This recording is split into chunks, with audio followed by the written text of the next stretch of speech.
এটা অনেক পুরনো দিনের কথা। হীরাতে এক বৃদ্ধা মহিলা থাকত, যার একমাত্র ছেলে ছিল। তার নাম ছিল আরিফ। আরিফ দেখতে একজন সাধারণ ছেলের মতোই ছিল, কিন্তু তার কোমরে একটা তলোয়ার ঝুলত। আরিফ যত বড় হতো, এই তলোয়ারও তার সঙ্গে বড় হতো। এক রাতে আরিফ একটা স্বপ্ন দেখল। তার পরের দিনও আরিফ একই স্বপ্ন দেখল, এবং তৃতীয় দিনেও আরিফ আবার সেই একই স্বপ্ন দেখল। এখন আরিফ বুঝল যে এই স্বপ্ন নিশ্চয়ই সত্যি, এবং আরিফের মুখে খুশি স্পষ্ট ফুটে উঠল। সে নিজের সঙ্গে প্রতিজ্ঞা করল যে সে এই স্বপ্ন কাউকে বলবে না। যখন তার মা তার খুশির কারণ জিজ্ঞেস করল, তখন সে বলতে লাগল, আম্মা, আমি একটা স্বপ্ন দেখেছি, কিন্তু সেই স্বপ্ন আমি কাউকে বলতে পারবো না। আরিফের মা বলতে লাগল, বেটা, তুমি তোমার স্বপ্ন আমাকে শোনাও, আমি কাউকে বলবো না। কিন্তু আরিফ বলল, না আম্মা, আমি আমার স্বপ্ন কাউকে বলতে পারবো না। তখন আরিফের মা রেগে গিয়ে বলল, তোমাকে স্বপ্ন শোনাতেই হবে, নইলে মনে রাখো আমি তোমার সঙ্গে ভালো ব্যবহার করব না। কিন্তু আরিফ স্বপ্ন শোনাল না। তখন তার মা প্রথমে তাকে খুব বকাবকি করল, তারপর মারধর করতে লাগল। কিন্তু আরিফের ওপর না বকাবকির কোনো প্রভাব পড়ল, না মারধরের। এমন সময় শহরের বিচারপতি সেখান দিয়ে যাচ্ছিল। সে আরিফের কান্না আর চিৎকারের আওয়াজ শুনে তার সৈন্যদের বলতে লাগল, যাও, দেখো এ কে জোরে জোরে চিৎকার করছে। হয়তো কোনো নির্যাতিত ব্যক্তির আমাদের সাহায্যের প্রয়োজন। কিছুক্ষণ পর সৈন্যরা ফিরে এসে খবর দিল। তখন বিচারপতি বলতে লাগল, আমি আমার জীবনে কখনো কাঁদিনি, আর আমি কোনো ছেলেকে কাঁদতেও দেখতে পারি না। তাই যাও, ওই ছেলেকে এক্ষুনি আমার সামনে হাজির করো। সৈন্যরা আরিফকে বিচারপতির সামনে হাজির করল। বিচারপতি আরিফের কাছে তার কান্না আর চিৎকারের কারণ জানতে চাইল। আরিফ বলতে লাগল, জনাব, আমি একটা অদ্ভুত স্বপ্ন দেখেছি, আর আমার মা আমাকে এজন্য মারধর করছিল, কারণ আমি আমার স্বপ্ন আমার মাকে বলিনি, আর আমি এই স্বপ্ন কাউকে বলতে পারব না। বিচারপতি এটা শুনে মুচকি হেসে বলল, বেশ ভালো, আমার বিশ্বাস সেই স্বপ্ন নিশ্চয়ই খুব আকর্ষণীয় হবে। বরখুরদার, তুমি কি আমার ছেলে হতে চাও? আরিফ খুশি হয়ে বলল, জি জনাব, এটা আমার বড় সৌভাগ্য হবে। বিচারপতি একজন সৈন্যকে আরিফের মার কাছে এই বার্তা পাঠিয়ে দিল যে যদি আপনার অনুমতি থাকে, তাহলে আমি আরিফকে আমার কাছে রাখতে চাই। তার শিক্ষা ও সংস্কারের দায়িত্ব আমার উপর থাকবে। আমি আশা করি আপনি এতে আপত্তি করবেন না। বৃদ্ধামা এটা শুনে তার দুঃখ আনন্দে রূপান্তরিত হল, এবং সে দৌড়ে বিচারপতির কাছে এসে খুশি হয়ে বলতে লাগল, জনাব, আপনি আমার ছেলেকে নিয়ে যান, আমার কোনো আপত্তি নেই। তারপর সে তার ছেলের দিকে তাকিয়ে বলতে লাগল, বেটা, তুমি বিচারপতি সাহেবের আনুগত্য করবে এবং তার প্রতিটি আদেশ মানবে। যখন বিচারপতির গাড়ি অনেক দূরে চলে গেল, তখন বিচারপতি সাহেব আবার আরিফকে জিজ্ঞেস করল, বরখুরদার, এখন বলো তুমি এত জোরে জোরে কেন চিৎকার করছিলে? আরিফ বলতে লাগল, জনাব, আমি চিৎকার করছিলাম কারণ আমার মা আমাকে মারছিল। বিচারপতি জিজ্ঞেস করল, তোমার মা তোমাকে কেন মারছিল? আরিফ বলতে লাগল, আমার মা আমাকে মারছিল কারণ আমি একটা স্বপ্ন দেখেছিলাম, আর আমি সেই স্বপ্ন আমার মাকে বলছিলাম না, আর আমি এই স্বপ্ন কাউকে বলতে পারবো না। বিচারপতি মুচকি হেসে বলল, আমাকেও নাকি? আরিফ নির্ভয় বলল, জি না। তখন বিচারপতি হেসে বলল, কোনো ব্যাপার নেই, আমার বিশ্বাস বাড়ি পৌঁছে তুমি তোমার স্বপ্ন আমাকে শোনাবে। এই বলে বিচারপতি অন্য কথা শুরু করল, এবং এভাবে তারা বাড়ি পৌঁছে গেল। বিচারপতি বাড়ি পৌঁছে তার ছেলে মেয়েদের ডেকে বলতে লাগল, দেখো বাচ্চারা, আমি তোমাদের নতুন সঙ্গী নিয়ে এসেছি। তোমরা এর সঙ্গে খেলবে, কিন্তু একে বিরক্ত করবে না, কারণ এ একটা অদ্ভুত স্বপ্ন দেখেছে, আর এই স্বপ্ন কাউকে বলতে চায় না। সবচেয়ে বড় মেয়ে বলতে লাগল, তুমি তোমার স্বপ্ন আমাকেই শোনাও। কিন্তু আরিফ মাথা নেড়ে বলল, আমি আমার স্বপ্ন কাউকে বলতে পারবো না। মেঝো মেয়ে বলল, আমাকেও কি না? তখন আরিফ মাথা নেড়ে অস্বীকার করল। তারপর ছোট মেয়ে বলতে লাগল, আমি তো নিশ্চয়ই শুনব। আরিফ রেগে গিয়ে বলল, এখন যদি কেউ জেদ করল, তাহলে আমি তাকে মারব। এই কথা বিচারপতির কাছে খারাপ লাগল, এবং তিনি তার সৈন্যদের আদেশ দিলেন, এই অসভ্যকে নিয়ে যাও, এবং যতক্ষণ না এর বুদ্ধি ঠিক হয় ততক্ষণ একে প্রাসাদে ফিরিয়ে আনবে না। বিচারপতির চাকররা যখন আরিফকে নিয়ে যাচ্ছিল, তখন তার তলোয়ার জোরে জোরে কাঁপতে লাগল, কিন্তু সে চুপ করে রইল। চাকররা আরিফের সঙ্গে খুব ভালো ব্যবহার করল, এমনকি সে সবকিছু ভুলে গিয়ে খুশি মনে তাদের সঙ্গে থাকতে লাগল। একদিন বিচারপতির ছোট মেয়ে সেখান দিয়ে যাচ্ছিল। আরিফকে দেখেই তার স্বপ্নের কথা মনে পড়ল। সে আরিফকে বলতে লাগল, তুমি যদি তোমার স্বপ্ন আমাকে শোনাও, তাহলে আমি তোমার সঙ্গে বিয়ে করব। এটা শুনে আরিফ রেগে গেল এবং আরিফ তাকে 2-3টে থাপ্পড় মারল এবং বলতে লাগল, আমি আগেই বলে দিয়েছি, যদি কেউ আমার স্বপ্নের কথা জিজ্ঞেস করে তাহলে আমি তাকে মারব। বিচারপতির মেয়ে কাঁদতে কাঁদতে বিচারপতির কাছে গেল এবং সব কথা বিচারপতিকে বলল। বিচারপতি এটা শুনে রেগে গিয়ে বলল, এখন আমি এই ছেলেকে কোনো মূল্যে ছাড়ব না। সেদিনই শহরের বাইরে একটা ফাঁসির মঞ্চ তৈরি করা হলো এবং শহরের সব মানুষ এই দৃশ্য দেখতে সেখানে জড়ো হলো। যখন আরিফকে ফাঁসি দেওয়া হচ্ছিল তখন সেখানে একটা সোনালী ঘোড়ার গাড়ি এসে থামল। সেই গাড়িতে রাজকীয় পতাকা উড়ছিল এবং সেই গাড়িতে রাজা বসেছিল। রাজা আদেশ দিলেন যে এই ছেলের প্রাণ বাঁচানো হোক। রাজা সব ঘটনা শুনে বললেন, এই ছেলেকে আমি আমার সঙ্গে নিয়ে যাব এবং আমার বিশ্বাস এই ছেলে আমাকে তার স্বপ্ন শোনাবে। বিচারপতি সম্মানের সঙ্গে বললেন, মহারাজ, আপনি এই ছেলেকে আপনার সঙ্গে নিয়ে যান। আমরা এই অসভ্যের মুখ দেখতে চাই না। আরিফের তলোয়ার তার মায়ানে 2-3 বার নড়ল এবং তারপর জল্লাদ আরিফের চোখের ওপর থেকে বাঁধন খুলে দিল। আরিফ রাজার সঙ্গে ঘোড়ার গাড়িতে চড়ল। পথে রাজা আরিফের সঙ্গে খুব হাসি মুখে কথা বলতে লাগল। কিছুক্ষণ পর রাজা আরিফকে জিজ্ঞেস করলেন, বরখোরদার, তুমি ঠিক কী স্বপ্ন দেখেছ যে তুমি কাউকে বলতে চাও না? আরিফ সম্মানের সঙ্গে বলল, মহারাজ, যতক্ষণ না আমার স্বপ্নের তাবির পূর্ণ হয় আমি আমার স্বপ্ন কাউকে বলতে পারব না। রাজা মুচকি হেসে বললেন, কোনো ব্যাপার নেই, তুমি আমাকে তোমার স্বপ্ন বলতে পারো না, তাহলে রাজকন্যা জাহানারাকে বলো। আরিফ সম্মানের সঙ্গে বলল, না, আমি আমার স্বপ্ন কাউকে বলতে পারব না। তখন রাজা আরিফের সঙ্গে আর কোনো কথা বললেন না, কারণ তিনি নিশ্চিত ছিলেন যে রাজকন্যা জাহানারা তার বুদ্ধি ও চতুরতার সঙ্গে এই রহস্য বের করে ফেলবেন। যখন গাড়ি প্রাসাদে পৌঁছল তখন রাজকন্যা জাহানারা বাগানে ফুল তুলছিল। রাজার গাড়ি দেখে সে দৌড়ে গাড়ির কাছে এলো, কিন্তু আরিফকে দেখে সেখানেই থেমে গেল। রাজা বলতে লাগলেন, দেখো বেটি, আমি এটাকে ফাঁসির ফান থেকে নামিয়ে এনেছি। এই বোকা তার একটা ছোট জেদের জন্য নিজের জীবন নষ্ট করে ফেলত। তারপর রাজা মুচকি হেসে বললেন, এ একটা স্বপ্ন দেখেছে যা এ কাউকে বলতে চায় না। এজন্যই বিচারপতি রেগে গিয়ে একে ফাঁসিতে চড়িয়ে দিতে চেয়েছিল। আমি যদি ঠিক সময়ে সেখানে না পৌঁছতাম তাহলে আজ এ জীবিত থাকত না। তারপর রাজা আরিফকে অতিথিশালায় থাকার ব্যবস্থা করলেন এবং তার খুব যত্ন নিলেন। একদিন রাজকন্যা জাহানারা সেখান দিয়ে যাচ্ছিল। সে ঝকঝকে পোশাকে একেবারে আকাশের পরীর মতো দেখাচ্ছিল। আরিফ তাকে দেখে হতবাক হয়ে তাকিয়ে রইল। রাজকন্যা জাহানারা আরিফকে বলতে লাগল, তুমি তোমার স্বপ্ন আমাকে শোনাও, আমি তোমার সঙ্গে বিয়ে করার ওয়াদা করছি।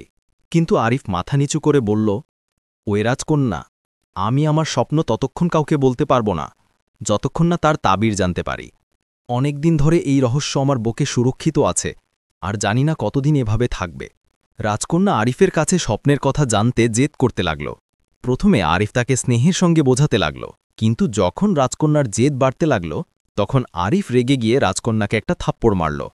রাজকন্যার নাক থেকে রক্ত পড়তে লাগল এবং সে চিৎকার করতে করতে সেখান থেকে পালিয়ে গেল। যখন রাজা তার মেয়ের এই অবস্থা দেখলেন তখন তিনি একেবারে হতবাক হয়ে গেলেন। যখন তিনি পুরো কারণ জানলেন তখন রাজা রেগে বলতে লাগলেন, আমি এই অসভ্যকে ছাড়ব না। তারপর রাজা আদেশ দিলেন যে একটা বিশাল মিনার তৈরি করা হোক। তারপর অনেক শ্রমিক মিনার তৈরি করতে লাগল। রাজকন্যা কিছু শ্রমিককে ডেকে বলতে লাগল যে মিনারে কিছু জানালা তৈরি করতে, এবং সেই জানালাগুলো এমন হতে হবে যেন কেউ তা দেখতে না পায়, এবং সেই জানালা এত বড় হতে হবে যেন তার মধ্য দিয়ে খাবার ও পানি দেওয়া যায়। শ্রমিকরা রাজকন্যার আদেশ পালন করল এবং সেখানে জানালা তৈরি করল। সন্ধ্যার সময় আরিফকে মিনারে নামিয়ে দেওয়া হলো এবং এই দৃশ্য দেখতে অনেক মানুষ সেখানে জড়ো হয়েছিল। প্রতিদিন রাজকন্যা জাহানারা আরিফের জন্য জানালার মধ্য দিয়ে খাবার পাঠাত এবং রাজাও প্রতিদিন একজন সৈন্য পাঠাতেন যেন সে মিনারের ভেতর গিয়ে দেখে যে আরিফ জীবিত আছে কিনা। সৈন্য প্রতিদিন রাজাকে খবর দিত যে আরিফ জীবিত ও সুস্থ আছে এবং আগের চেয়েও বেশি সুস্থ। রাজা চিন্তিত হয়ে বলতে লাগলেন, নিশ্চয়ই এই ছেলে কোনো জাদুকর। একদিন একজন তাতার বিচারপতি রাজার দরবারে হাজির হল এবং 3টে বাঁশের ছড়ি রাজাকে দিয়ে বলল, আমার আকা জানতে চেয়েছেন যে এই 3টি ছড়ির মধ্যে কোনটা গাছের গোড়ার কাছে উঠেছিল, কোনটা গাছের মাঝখানে আর কোনটা গাছের উপরের দিকে। যদি আপনি এর উত্তর দিতে না পারেন তাহলে তাতার খানের সঙ্গে যুদ্ধ হবে। রাজা এটা শুনে খুব চিন্তিত হলেন এবং 3টি ছড়ি পরীক্ষা করলেন, কিন্তু 3টির মধ্যে কোনো পার্থক্য ছিল না। রাজকন্যা তার বাবাকে চিন্তিত দেখে বলতে লাগল, আব্বা হুজুর, আপনি এর চিন্তা করবেন না, আমি এর সমাধান অবশ্যই বের করব। তারপর রাজকন্যা দৌড়ে মিনারের কাছে গেল এবং পুরো ঘটনা আরিফকে বলল। আরিফ শুনে বলতে লাগল, তুমি রাজার কাছে যাও এবং তাকে বলো চিন্তা না করতে। 3টি ছড়ি পানিতে ফেলে দাও। যে ছড়ি পানির তলায় পুরোপুরি ডুবে যায় সেটা গাছের গোড়ায় উঠেছিল, যে ছড়ি পানির মাঝখানে থাকে সেটা গাছের মাঝের অংশ, আর যে ছড়ি পানির ওপর ভাসতে থাকে সেটা গাছের উপরের অংশ। রাজকন্যা ঠিক তাই করল। রাজা 3টি ছড়ি পানিতে ফেললেন এবং তাদের ওপর চিহ্ন লাগিয়ে দিলেন, যেন কাসিদকে ফেরত দেওয়ার সময় কোনো ভুল না হয়। পরের দিন রাজা ছড়িগুলো ফেরত দিলেন। তাতার খান তার প্রশ্নের উত্তর পেয়ে হতবাক হয়ে গেল এবং এভাবে যুদ্ধের আশঙ্কা কয়েক বছরের জন্য টলে গেল। কিছু সময় পর তাতার খানের মনে আবার যুদ্ধের চিন্তা এলো, কারণ তাকে যুদ্ধের জন্য কোনো না কোনো অজুহাত দরকার ছিল। সে আবার কাসিদকে রাজার কাছে পাঠাল। কাসিদ 3টি একই রঙের মুরগির ছানা রাজার সামনে রেখে বলতে লাগল, আমাদের বাদশাহ জিজ্ঞেস করেছেন এই ছানাগুলোর মধ্যে কোনটা সকালে জন্মেছে, কোনটা দুপুরে আর কোনটা সন্ধ্যায়। যদি আপনি এর উত্তর দিতে না পারেন তাহলে যুদ্ধের জন্য প্রস্তুত হন। এটা শুনে রাজার হৃদয় ডুবে গেল, কারণ সেই বছর দেশে প্লেগের রোগে অনেক ক্ষতি হয়েছিল। গতবার রাজকন্যা কোনোভাবে তাকে বাঁচিয়েছিল। রাজকন্যা তার বাবাকে চিন্তিত দেখে বলতে লাগল, আব্বা হুজুর, আপনি চিন্তা করবেন না, আল্লাহ তাআলা কোনো না কোনো সমাধান বের করবেন। এই বলে রাজকন্যা দৌড়ে মিনারের কাছে গেল এবং পুরো ঘটনা আরিফকে বলল। আরিফ বলতে লাগল, চিন্তা করো না, প্রতিদিনের মতো আজ রাতেও তুমি ঘুমোতে যাও। তারপর রাতের শেষ প্রহরে উঠে বসো এবং বলো যে রাজা তাতার খানের প্রশ্নের উত্তর দিতে পারেননি, তাই তাতাররা তোমাকে তুলে নিয়ে যাচ্ছে। এই সময় মিনারের ভিতর থেকে একটা ছেলে বেরিয়ে আসবে এবং তাতারদের প্রশ্নের উত্তর দেবে। রাজকন্যা ঠিক তাই করল যেমন আরিফ বলেছিল। রাজা তখনই মিনার ভাঙার আদেশ দিলেন এবং তার বন্দীকে তার সামনে হাজির করতে বললেন। আরিফকে রাজার সামনে হাজির করা হলো। রাজা বলতে লাগলেন, এখন তোমার অপরাধের শাস্তি শেষ হয়েছে। যাই হোক, আমি তোমার মুক্তির আদেশ দিচ্ছি, কিন্তু এর জন্য শর্ত হলো যে তুমি এই কঠিন সময়ে আমাদের সঙ্গ দেবে। এই বলে রাজা তাতার খানের চিঠি বের করে আরিফকে দিলেন এবং বললেন, এটা পড়ো এবং বলো তুমি এতে আমাদের কিভাবে সাহায্য করতে পারো। আর মনে রাখো, যদি আমি এর উত্তর দিতে না পারি তাহলে এর পরিণাম হবে আমাদের ধ্বংস ও বরবাদ। আরিফ চিঠিটা পড়লে এবং রাজাকে বলতে লাগল, আপনি নিশ্চিন্ত থাকুন। প্রথমে আপনি 3টি একই রকম পেয়ালা আনান। একটি পেয়ালায় জিনসি, দ্বিতীয়টিতে গম আর তৃতীয়টিতে জব ভরা থাকবে। যে ছানা গম খায় সে সকালে জন্মেছে, যে জব খায় সে দুপুরে জন্মেছে, আর যে জিনসি খায় সে রাতে জন্মেছে। রাজা আরিফের কথা মেনে নিলেন এবং এভাবেই তিনি ছানাগুলোর পরিচয় বের করলেন। তিনি 3টি ছানার ওপর চিহ্ন লাগিয়ে তাতার খানের কাছে ফেরত পাঠিয়ে দিলেন। তাতার খানের মুনসুবা ধরাশায়ী হয়ে গেল। তারপর সে তার খালাকে ডাকল, যিনি দেশের সবচেয়ে চতুর মহিলা ছিলেন।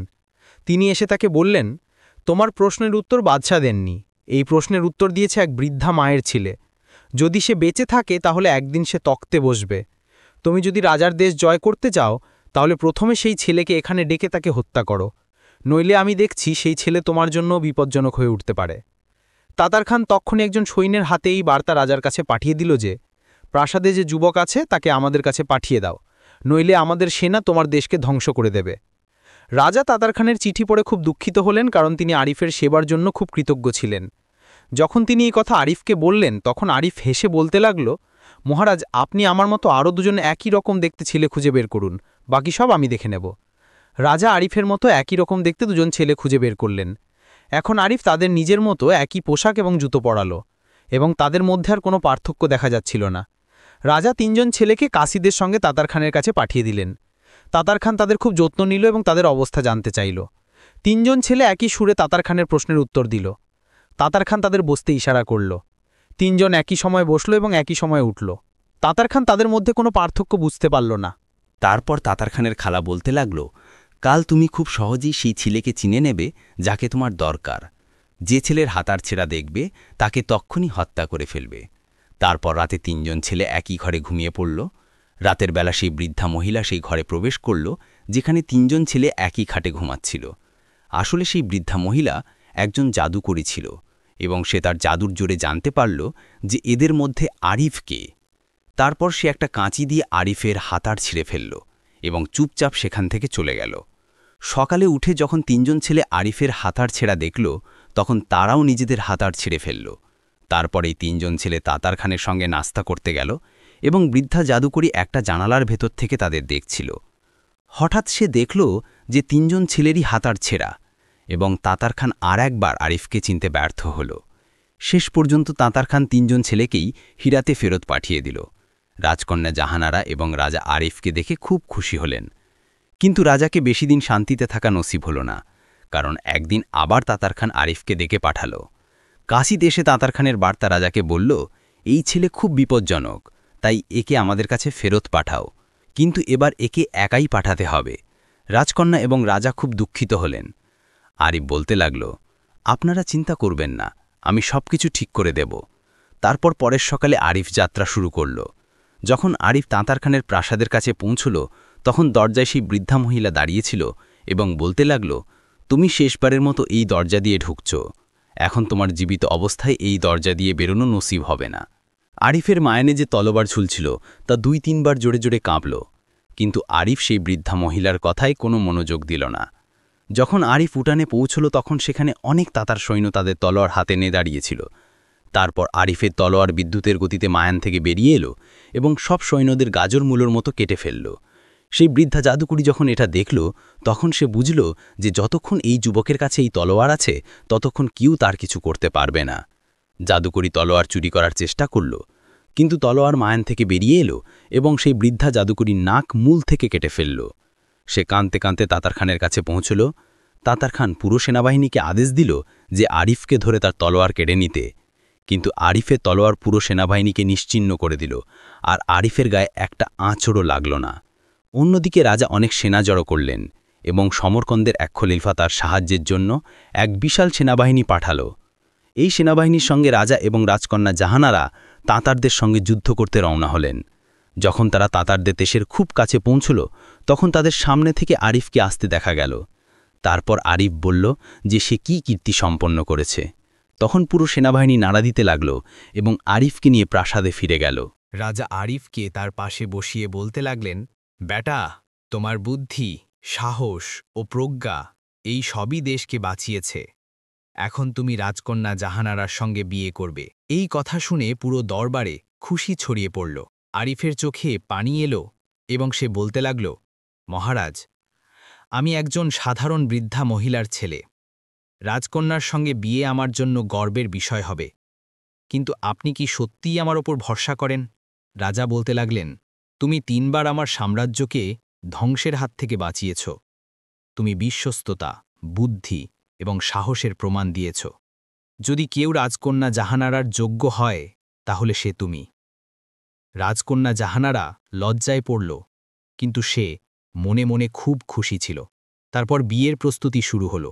চারদিকে আলো জ্বালানো হলো এবং পুরো শহর খুশিতে ডুবে গেল।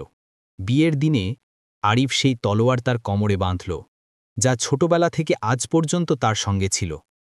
যখন বিয়ে সম্পন্ন হল, তখন হঠাৎ আকাশে মেঘ জমল, বিদ্যুৎ চমকাতে লাগল এবং আরিফের তলোয়ার হঠাৎ চমকাতে লাগল। এটা দেখে সবাই হতভাগ হয়ে গেল। হঠাৎ একটা আওয়াজ ভেসে এলো, আরিফ, এখন তোমার স্বপ্ন পূর্ণ হয়েছে। এটা শুনে আরিফ চমকে উঠল। রাজা জিজ্ঞেস করলেন, বেটা, এটা কি ঘটনা? আরিফ বলতে লাগল, মহারাজ, আমার স্বপ্ন ছিল যে একদিন আমি এমন একটা তলোয়ারের মালিক হব যা আলো ও সত্যের প্রতীক হবে। যেদিন এই তলোয়ার আলো ছড়াবে, সেদিন আমার জীবনের উদ্দেশ্য পূর্ণ হবে। এই বলে আরিফ তলোয়ার বের করে আকাশের দিকে তুলল। আলোর মেঘ কেটে গেল এবং সূর্যের কিরণ প্রাসাদকে উজ্জ্বল করে দিল। রাজকন্যা জাহানারা মুচকি হেসে বলল, এখন বলো, তোমার স্বপ্ন কি পূর্ণ হয়েছে? আরিফ বলতে লাগল, হ্যাঁ, আমার স্বপ্ন পূর্ণ হয়েছে, কিন্তু তুমি যদি আমার সঙ্গে থাকো তাহলে এই স্বপ্ন সব সময় জীবিত থাকবে। এটা শুনে পুরো প্রাসাদে করতালির ধ্বনি শোনা গেল। রাজা দুজনের মাথায় হাত রেখে তাদের দোয়া দিলেন এবং এভাবে আরিফ ও জাহানারার গল্প চিরকালের জন্য অমর হয়ে গেল। প্রিয় বন্ধুরা, আশা করি এই ভিডিওটি তোমাদের পছন্দ হয়েছে। যদি ভিডিওটি ভালো লেগে থাকে তাহলে কমেন্টে তোমাদের মতামত জানাতে ভুলো না। আমাদের চ্যানেলে সাবস্ক্রাইব করো। ভিডিও দেখার জন্য অনেক অনেক ধন্যবাদ।